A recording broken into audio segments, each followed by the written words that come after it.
Kilo 18, nagkitang muli ang SB19 at si I De La Cruz, VJ sa mix na kung saan masayang-masaya ang lahat nang magkitang muli si I at si Philip. May kwentuhan, banding, masaya at syempre maaliwalas ang paligid dahil puro positive at ngiti ang pinakita ng SB19 kay I De La Cruz. Naging close na rin ang naturang VJ sa SB19 dahil sa mga ilang event na naging host at interviewer itong si I De La Cruz with SB19 at 18.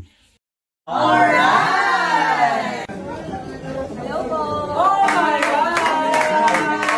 Parang alam ko na to. Alam mo yan, guys, blocking star. Kung pabuhin ko. Blocking star. Kung pabuhin. Thank you so much. Kung pabuhin. Parang alam ko na to. Ang gagawin natin. Pwesto na.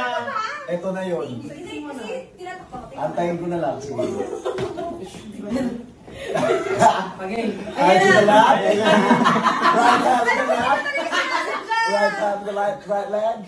Okay. Okay po. 1, 2, 3. Tapo. 1, 2, 3. Last po. 1, 2, 3. Isang alright. 3, 2, 1, go. Alright! Pa-selfie naman guys, pa-selfie lang.